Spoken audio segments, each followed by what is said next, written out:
Come back to our channel. हम आज पढ़ेंगे आपका ब्लड एंड ब्लड ग्रुप। आप आरआरबी ग्रुप डी की प्रिपरेशन कर रहे हैं, बहुत लंबा टाइम हो गया है, एग्ज़ाम डेट अभी तक पता नहीं चली है, तो देखिए आपने हार नहीं माननी है। एग्ज़ाम आपका जल्द ही कंडक्ट होगा, उससे मायूस होकर आपने अपनी प्रिपरेशन को नहीं ख़त्म करना है, प्रिपरेशन को कंटिन्यू करना है बहुत जल्द। जब भी आपका एग्ज़ाम हो तो आपको ऐसा ना लगे कि आपने प्रिपरेशन छोड़ दी थी तो आप कहीं पीछे रह गए। तो देखिए हम चैप्टर वाइज क्वेश्चन सीरीज़ कर रहे हैं, जिसमें आप अपनी जो आपने अभी तक प्रिपरेशन की है उसको परख सकते हैं, उसका खुद का टेस्ट ले सकते हैं कि आप कितने क्वेश्चंस को कर सकते हैं बिना मेरा आंसर बताए, बिना एक्सप्लेनेशन की। तो प्रीवियस वीडियोस भी देखिए और इस वीडियो को भी ज़्यादा से ज़्यादा लाइक और शेयर कीजिए। सारे प्रीवियस ईयर क्वेश्चन जो आपके आरआरबी में करा दिए हैं, सब हम आपको इस चैनल पर आपके एग्ज़ाम तक प्रोवाइड करा देंगे। तो आप ज़्यादा से ज़्यादा शेयर करें और चैनल को सब्सक्राइब करना ना भूलें। आपका कोई भी क्वेश्चन हो, कोई भी डाउट हो, आप उसको कमेंट बॉक्स में छोड़ सकते हैं और अपना आंसर पूछ सकते हैं। हम नेक्स्ट वीडियो में आपको आपका आंसर ज़रूर देंगे। तो चैनल पर नए हैं तो चैनल को सब्सक्राइब, लाइक और शेयर करें। आपका फर्स्ट जो क्वेश्चन है आपको दिख रहा है कि आज हम पढ़ने वाले हैं ब्लड एंड ब्लड ग्रुप। तो फर्स्ट क्वेश्चन देखिए आपकी स्क्रीन पर। मानव रक्त किस प्रकार का ऊतक है? तो देखिए जो आपका पता है कि आपके शरीर में अलग अलग प्रकार के ऊतक होते हैं, तो आपका जो ब्लड है वो किस प्रकार का ऊतक है? तो एक चीज़ देखिए, आपका जो ब्लड है वो पूरी बॉडी में फ्लो करता है, मतलब बॉडी के हर पार्ट को कनेक्ट करे हुए है, तो वो क्या हुआ? कनेक्टिव टिश्यू हुआ। मतलब कनेक्टिव का मतलब संयोजी ऊतक हुआ, कनेक्ट कर रहा है, कनेक्टिव टिश्यू हुआ। अब वो क्या है, ठोस है कि तरल है? तो क्या है, वो तरल है। तो यहाँ पर क्या होगा, तरल संयोजी ऊतक क्या है? आपका ब्लड है। ब्लड क्या है? एक संयोजी ऊतक है। इस तरीके से भी क्वेश्चन पूछा जाता है, या तरल संयोजी ऊतक है। दोनों ही ऑप्शन सही हैं, तो यहाँ पर जो करेक्ट आंसर होगा वो है आपका ए। ठीक है, नेक्स्ट देखते हैं।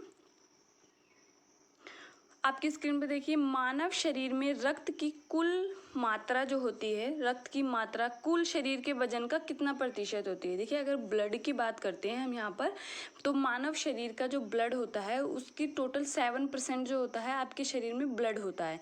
जबकि हम स्केलेटन सिस्टम को देखते हैं, वो कितना होता है? कंकाल तंत्र 20% तक होता है।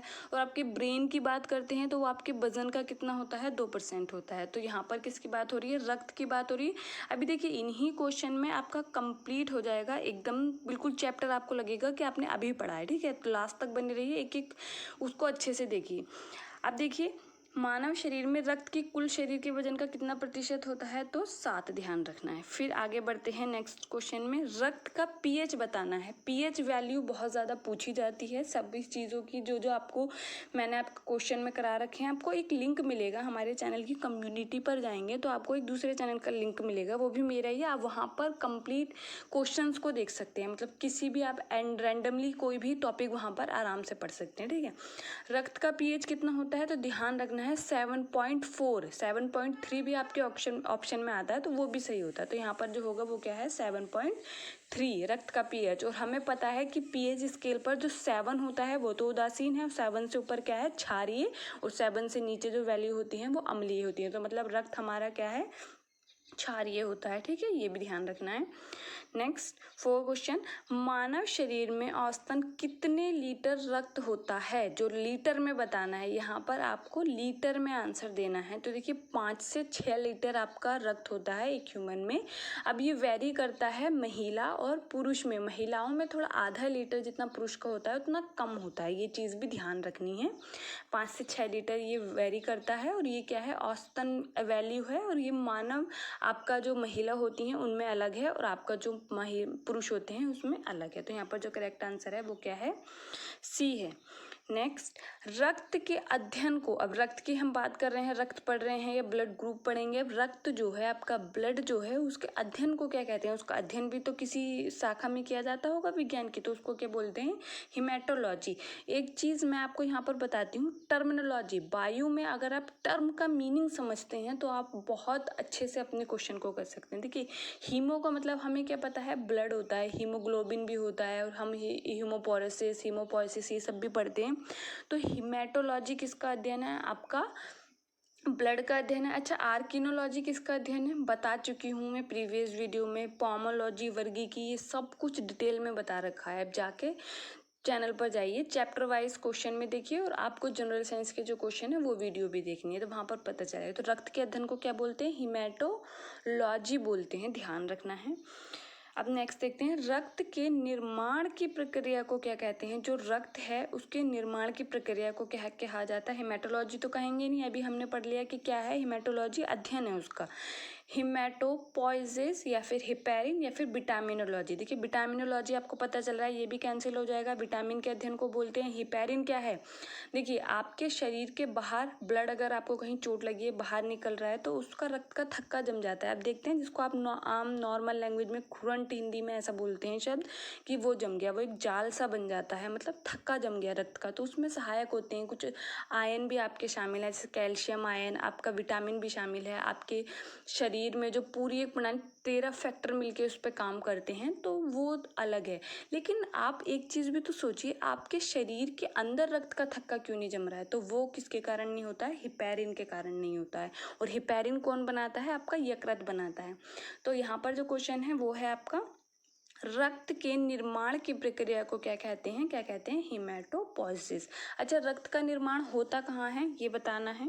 नेक्स्ट देखते हैं, रक्त के कितने भाग होते हैं? अब देखिए रक्त जो है वो 2 भागों से मिलकर बना होता है। अब अच्छे से समझना है। पहला है आपका प्लाज्मा।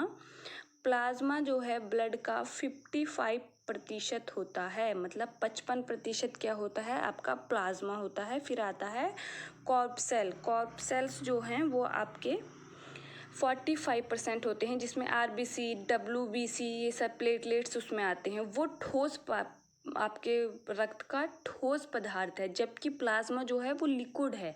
और प्लाज्मा में क्या होता है? प्रोटीन होते हैं कुछ, जैसे आपका देखें एल्ब्यूमिन होगा, आपका ग्लोबुलिन होगा, ये सब क्या है? आपके रक्त में प्रेजेंट है। कौन से पार्ट में? प्लाज्मा में प्रेजेंट है। और 60 से 70% तो प्लाज्मा में क्या है? जल है, इसीलिए वो क्या है? लिक्विड पार्ट है, तरल पार्ट है, ध्यान रखना है।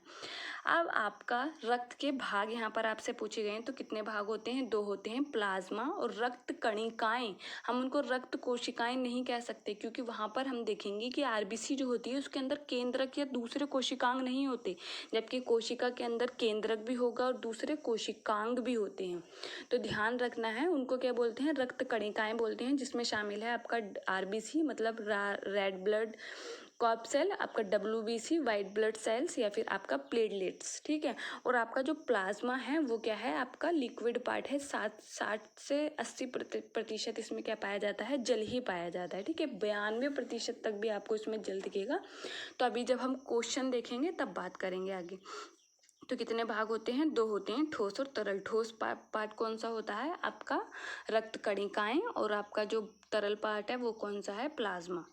फिर नेक्स्ट क्वेश्चन, आरबीसी का मुख्य कार्य क्या है? तो आरबीसी जो है लाल रक्त कणिकाएं, उनका मुख्य कार्य क्या है? लाल रंग देना, ऑक्सीजन का परिवहन, दोनों या फिर कोई नहीं। यहाँ पर आपको स्पेसिफिक पूछा गया है कि मुख्य कार्य। तो देखिए मुख्य कार्य क्या होता है? आरबीसी क्या करती है? ऑक्सीजन का परिवहन करती है। तो यहाँ पर जो करेक्ट आंसर होगा वो है ऑप्शन नंबर बी। आरबीसी की ही वजह से रक्त का जो कलर होता है वो क्या होता है? आपका लाल होता है, क्योंकि उसमें हीमोग्लोबिन प्रेजेंट होता है। हीमोग्लोबिन किस आयन से मिलकर बना होता है? आपका Fe आयरन। ठीक है। नेक्स्ट देखेंगे, मानव शरीर में आरबीसी का निर्माण कहाँ होता है? तो मैंने अभी आपको बताया था मानव शरीर जो है उसमें आरबीसी का निर्माण कहाँ होता है। आपसे क्वेश्चन पूछा गया था, उसका आंसर क्या होगा? अस्थि मज्जा मतलब बोन मैरो जो है उसमें आरबीसी का निर्माण होता है। अब एक क्वेश्चन ये है कि जो छोटे बच्चे होते हैं, जो मतलब माँ के पेट में, छोटे नहीं बोलेंगे, माँ के पेट में जो भ्रूण अवस्था में होते हैं, मतलब गर्भ में होते हैं, उनमें आरबीसी का निर्माण कहाँ होता है? तो ध्यान रखना है, उनमें होता है आपका यकृत में। ठीक है। नेक्स्ट क्वेश्चन, आरबीसी का दूसरा नाम, मतलब आरबीसी को क्या बोलते हैं? तो देखिए आरबीसी को एरिथ्रोसाइट्स बोलते हैं। डब्ल्यूबीसी जो श्वेत रक्त कोशिकाएं होती हैं उनको ल्यूकोसाइट बोलते हैं। आपका जो प्लेटलेट्स होती हैं उनको थ्रोम्बोसाइट बोलते हैं। तीनों नाम याद रखने, इंपॉर्टेंट हैं, कई बार रिपीटेड क्वेश्चन है। ठीक है। तो आरबीसी का दूसरा नाम क्या है? एरिथ्रोसाइट है। फिर देखेंगे आरबीसी का कब्रिस्तान किसको बोलते हैं, तो स्प्लीन जो होता है उसको आरबीसी का कब्रिस्तान कहते हैं, क्योंकि यहाँ पर जो आकर आरबीसी होते हैं वो डिस्ट्रॉय हो जाते हैं अपने जीवन काल के बाद। 120 डेज इनका जीवन काल होता है लाल रक्त कणिकाओं का, और ये कहाँ पर प्लीहा में ख़त्म हो जाते हैं, तो ये क्या है, कब्रिस्तान कहा जाते हैं। फिर देखिए पहाड़ों पर जाने से आरबीसी की संख्या पर क्या प्रभाव पड़ता है, तो देखिए आरबीसी के आपको देखेंगे जो पहाड़ों पर लोग रहते हैं उनका कलर जो होता है उसमें आपको रेडनेस दिखेगी, उनके चीक्स वगैरह पर रेडनेस दिखेगी, तो वो क्या है, आरबीसी मतलब वहाँ पर इंक्रीज हो रही है, तो वहाँ पर क्या होता है, आरबीसी का नंबर बढ़ जाता है। फिर देखिए सोते समय आरबीसी की संख्या पर क्या फर्क पड़ता है, तो वो कम हो जाता है। फिर देखेंगे एक क्वेश्चन, कौन सा विटामिन रक्त का थक्का बनने में सहायता करता है, मदद करता है, तो देखिए आपका जो विटामिन के है, आपके विटामिन आपको पता है, देखिए आप प्रीवियस वीडियोस देखिए, विटामिन आपकी सेपरेटली मिल जाएगी आपको, ठीक है। तो विटामिन के जो होता है वो क्या करता है, रक्त का थक्का बनने में सहायता करता है कैल्शियम आयन के साथ मिलकर काम करके, ठीक है। तो विटामिन के यहाँ पर करेक्ट होगा। फिर देखिए रक्त समूह की खोज किसने की थी, देखिए ब्लड ग्रुप होते हैं, हमें पता है 4 प्रकार के होते हैं, ए बी और ओ। इन पे उपस्थित जो प्रतिजन होते हैं, जो एंटीजन होते हैं, उनके आधार पर, ठीक है। तो इसकी खोज सबसे पहले किसने की थी, लैंडस्टीनर ने की थी, ठीक है, 1901 में की थी, जिसके लिए इनको 1940 में नोबेल पुरस्कार भी मिला था, ठीक है। फिर देखिए 1930 में इनको नोबेल पुरस्कार भी मिला था। देखिए कौन सा रक्त समूह सर्वदाता रक्त समूह कहलाता है, सर्वदाता मतलब किसी को भी ब्लड दे सकता है, अभी ऐसा क्यों होता है हम आगे बात करेंगे, तो वो ध्यान रखना है ओ, लेकिन ओ में भी हमें पता है पॉजिटिव और निगेटिव होता है RH फैक्टर के कारण, तो ओ में भी ओ निगेटिव जो होता है जिसपे किसी भी प्रकार का कोई भी एंटीजन, जो H एंटीजन होता है सब पर होता है, वो इसमें वो भी नहीं होता, तो वो होता है ओ निगेटिव, ध्यान रखना है, सर्वदाता होता है मतलब किसी को भी दे सकता है।